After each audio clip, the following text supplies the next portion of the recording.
Au nom du Père et du Fils et du Saint-Esprit. Amen. Mettons-nous en présence de Dieu et adorons-le.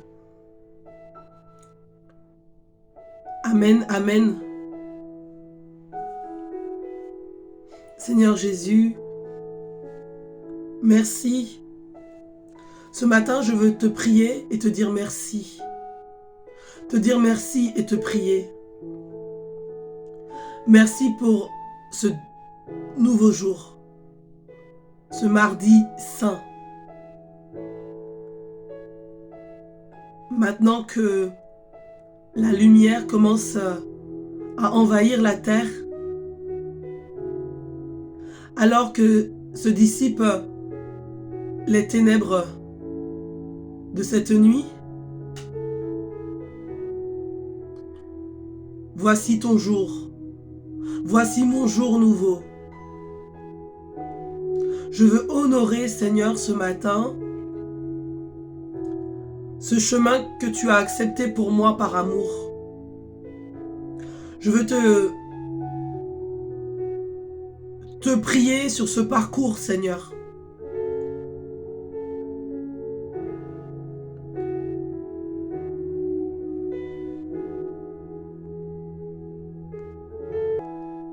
Seigneur Jésus, tu es condamné à mort. Difficile de comprendre une condamnation si injuste, celle d'un innocent. Seul Dieu, seul l'Esprit de Dieu peut nous aider à entrevoir que d'un mal, le Seigneur peut faire sortir du bien.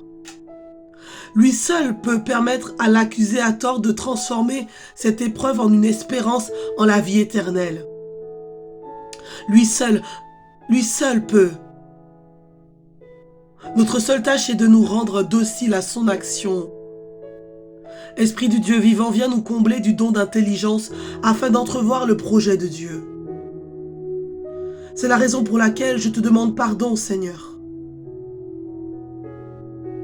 Ô Père éternel, je t'offre les plaies de Jésus ton Fils, notre Seigneur, pour guérir les plaies de mon âme, les plaies de mon corps, les plaies de mon esprit, les plaies de celles et de ceux qui sont à l'écoute maintenant.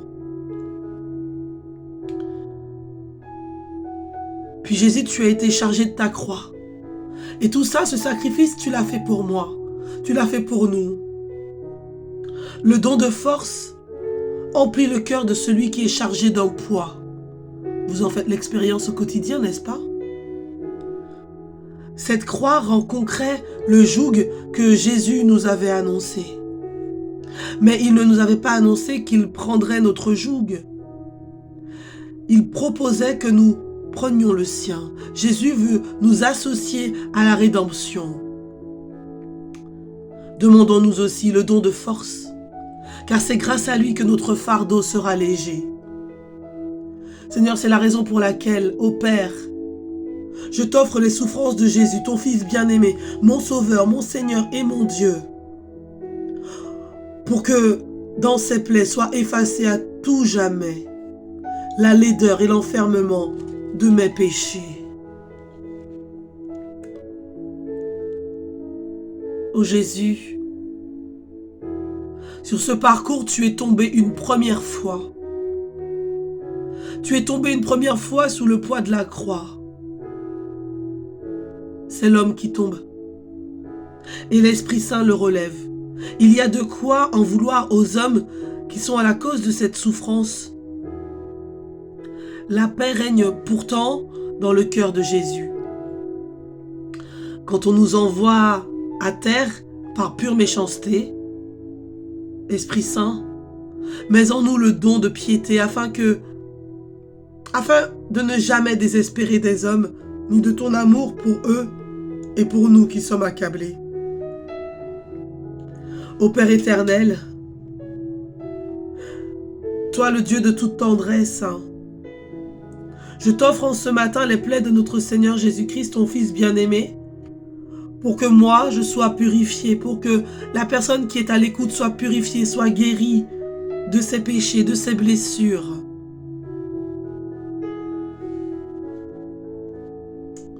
Oh, mon bon Jésus, miséricorde. Et puis sur ce parcours encore, Jésus, tu rencontres ta mère. Dans les yeux d'une mère, on retrouve la confiance. Dans le cœur d'une mère, on a toujours sa place. Dans la vie d'une mère, on trouve toujours le réconfort et l'assistance. Esprit Saint, mets sur notre route, comme en Jésus, sur le chemin du calvaire, les personnes pourvues du don de conseil, afin de nous éclairer sur la volonté de Dieu dans nos vies. Alors que toi, Jésus, dans tes moments les plus sombres, les plus douloureux, difficiles de ta vie sur le calvaire, tu as croisé le regard de ta mère, le soutien de ta mère. Je prie pour toutes celles et tous ceux qui n'ont pas eu la grâce et qui n'ont pas la grâce de pouvoir profiter de la présence maternelle de leur mère de la terre, de leur mère qui n'est pas forcément biologique, mais de celle qui les a éduqués. Ô Seigneur Jésus, viens guérir cette blessure. Viens toi-même rejoindre le cœur des personnes qui sont tristes et découragées, qui sont oppressées, qui vivent très mal cette séparation. Merci Jésus de les bénir et de les guérir, de les réconforter. Simon le Cyrénéen aide Jésus à porter sa croix. Très probablement doué d'un esprit de service, guidé par l'Esprit Saint pour être providentiellement en ce lieu et à cet instant précis. Simon est appelé à mettre sa force, celle dont le Seigneur l'a pourvue, à contribution de Jésus qui est dans le besoin. Le Saint-Esprit guide nos pas à travers les routes parfois semées d'embûches. Laissons-nous guider avec docilité. Encore une fois, c'est la docilité et l'humilité qui permettent d'obtenir la force que nous demandons dans notre prière confiante. Oui Seigneur, merci. Merci, ô Père éternel, de nous donner des Simons de Cyrène pour nous aider à porter notre croix au quotidien. Merci pour ces personnes qui nous accompagnent au quotidien. Merci pour celles et ceux qui prient pour nous au quotidien. Véronique, c'est un prénom que j'affectionne particulièrement. Véronique essuie la face de Jésus. Véronique reconnaît en Jésus le Sauveur. Véronique reconnaît en Jésus le Messie, celui dont toutes les prophéties des Écritures avaient parlé. Elle se sent bien petite et bien indigne, peut-être aussi hésitante, animée du don de crainte de Dieu qu'elle a reconnu en Jésus. Elle s'empresse malgré tout de lui apporter le minimum de réconfort qu'il lui est possible de lui administrer. Je te remercie Seigneur pour toutes celles, pour tous ceux qui acceptent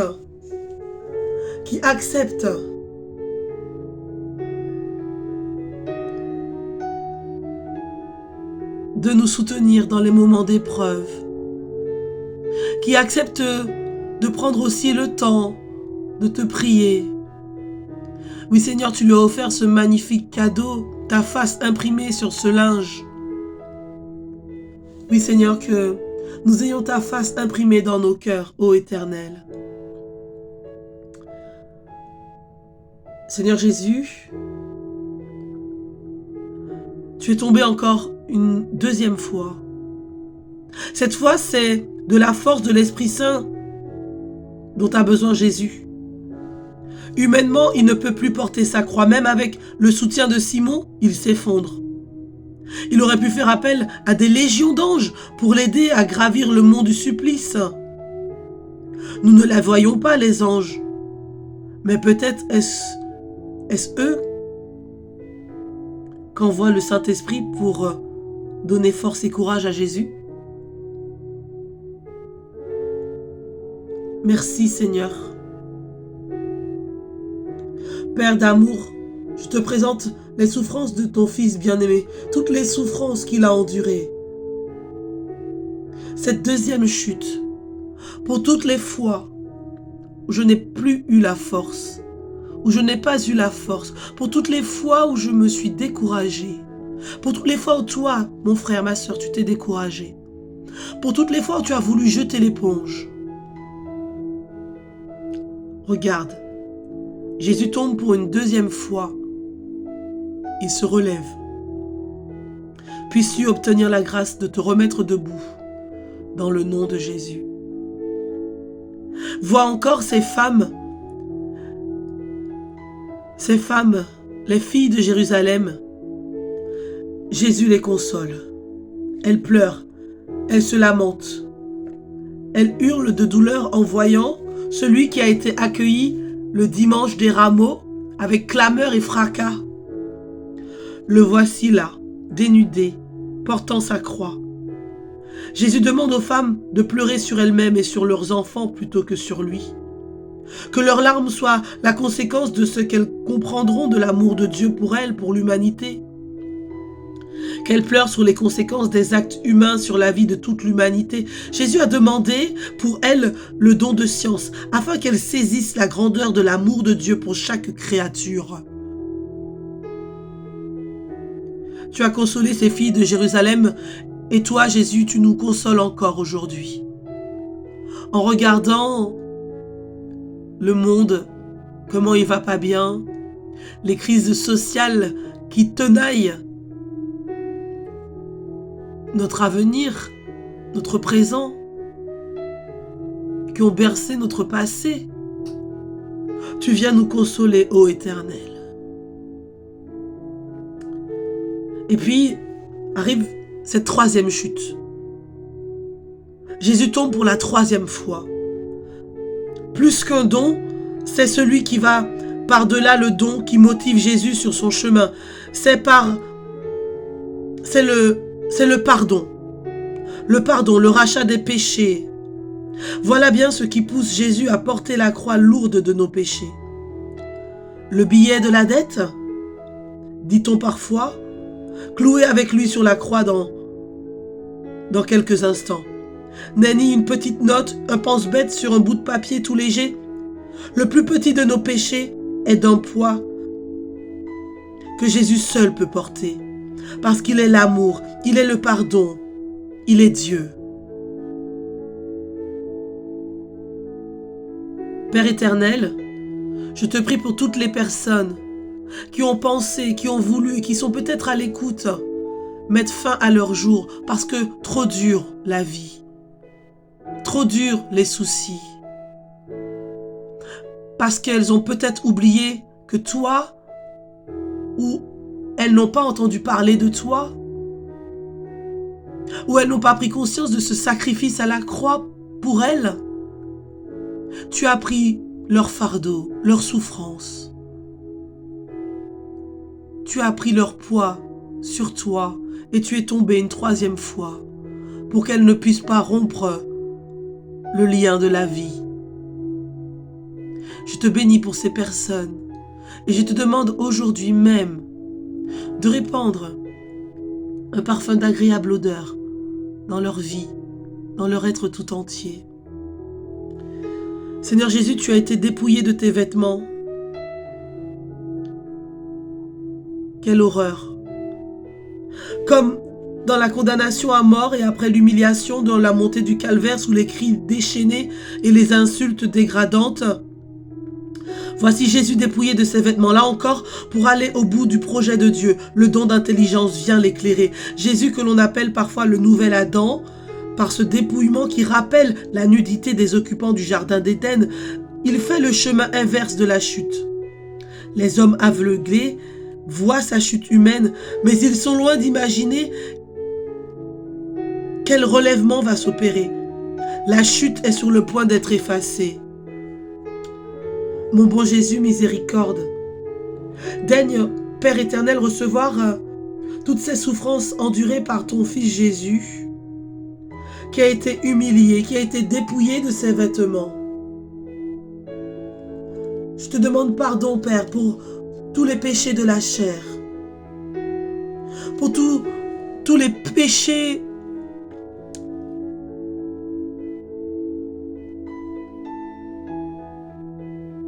toutes celles et tous ceux qui ont été blessés dans leur enfance, toutes celles et tous ceux qui ont vécu un inceste, une violence dans leur corps qu'ils n'ont pas voulu, celles et ceux qui ont été humiliés dans leur corps. Père, pardon et miséricorde. En fait, j'ai l'image d'une couturière qui recoud un vêtement déchiré et qui prend vraiment le temps de refaire les coutures. Je te bénis, Seigneur, pour les cœurs que tu travailles, que tu transformes, pour les vies que tu renouvelles. Merci, Jésus.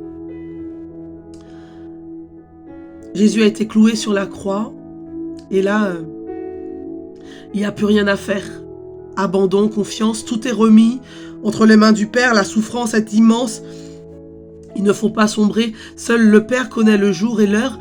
Jésus doit tenir. Il a besoin de l'Esprit Saint en plénitude. Les 7 dons ne seront pas de trop. Nous aussi aurons-nous besoin de ces 7 dons au moment de passer de ce monde à l'autre. Oui. Seigneur, donne-nous l'espérance. Car voilà, tout est accompli. Tout est accompli. Jésus meurt sur la croix. Jésus remet l'esprit. Tout est accompli. L'esprit quitte l'enveloppe charnelle pour se diriger vers le Père. On pourrait penser que tout s'arrête. Tout est fini. Bloqué, brisé. Mais à ce moment est venu... Le moment est venu de déverser sur le monde un premier échantillon de Pentecôte. Le sang et l'eau s'écoulent du cœur de Jésus et se répandent sur la terre au pied de la croix. Ça veut dire que le sang et l'eau, là, ils imprègnent le monde. Tout s'arrête en même temps que tout commence. Ce n'est pas la fin, c'est un début. Seigneur, viens faire toutes choses nouvelles. Viens nous prendre dans tes bras d'amour. Prends-nous dans tes bras d'amour. Tu ouvres tes bras sur la croix pour tous nous prendre avec toi. Bien-aimé, Jésus est descendu de la croix et il est remis à sa mère. Cette même mère qui était présente sur le chemin du calvaire, celle dont il croisa le regard.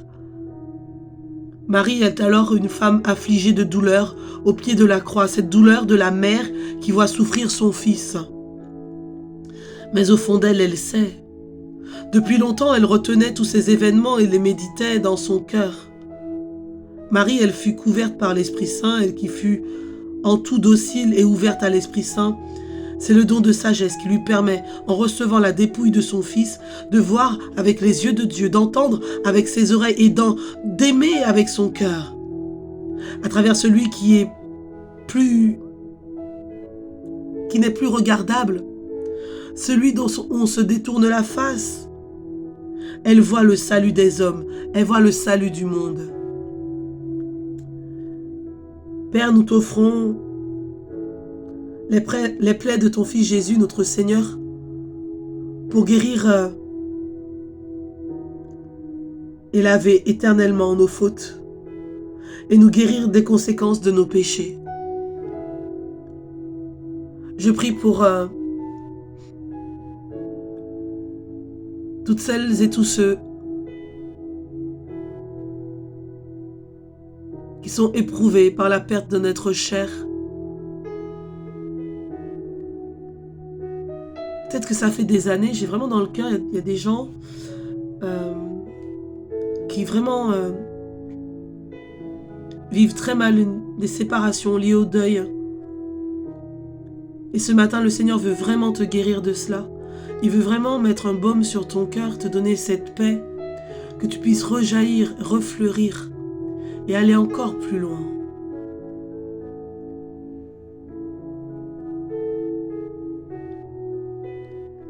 Et enfin, bien-aimé, Jésus est mis au tombeau. Tout est éteint, celui qui est la lumière a quitté le monde. Le tombeau est refermé, mais le combat commence. À ceux qui restent, ceux qui croient en Jésus Messie, ceux qui se terrent, oui, ceux qui se terrent de peur, il ne reste plus rien. L'espérance semble s'être éteinte en même temps que la lueur dans les yeux de Jésus. Le Saint-Esprit commence un lent travail dans le cœur des apôtres et des disciples afin de leur redonner confiance, afin qu'ils retrouvent l'espérance. Et ils vont tout gagner en restant fidèles de cœur à celui qu'ils ont suivi pendant 3 ans. Dans quelques jours, ils seront envahis de la fougue missionnaire et annonceront la bonne nouvelle avec vigueur et la fougue du Saint-Esprit.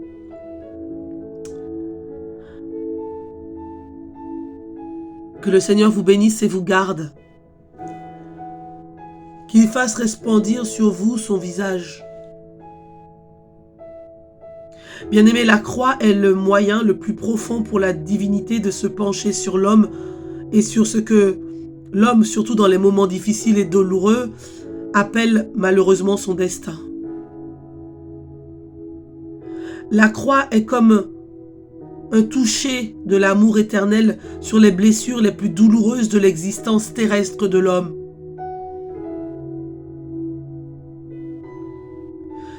Sachez que depuis toujours, la piété chrétienne s'est arrêtée sur chaque moment de la passion.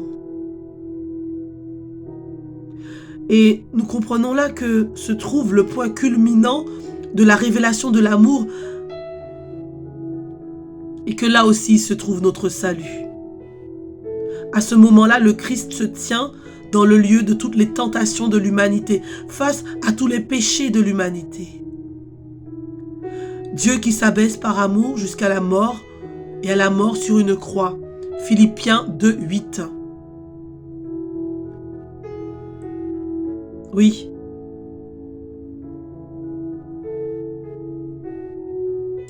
Et le pape Jean-Paul II disait Marie est aussi celle qui, d'une manière particulière et exceptionnelle, plus qu'aucune autre, a expérimenté la miséricorde et en même temps toujours d'une manière exceptionnelle, a rendu possible par le sacrifice du cœur sa propre participation à la révélation de la miséricorde divine. Oui, bien-aimé, la croix, c'est le moyen le plus profond pour la divinité, pour Dieu, de se pencher sur l'homme. La croix, la croix, la croix est ma victoire. La croix est ta victoire. Que le sang de Jésus coule sur chacun de nous aujourd'hui, sur les lieux sur lesquels nous allons nous rendre, que nous allons occuper, que le sang de Jésus coule au nom du Père et du Fils et du Saint-Esprit.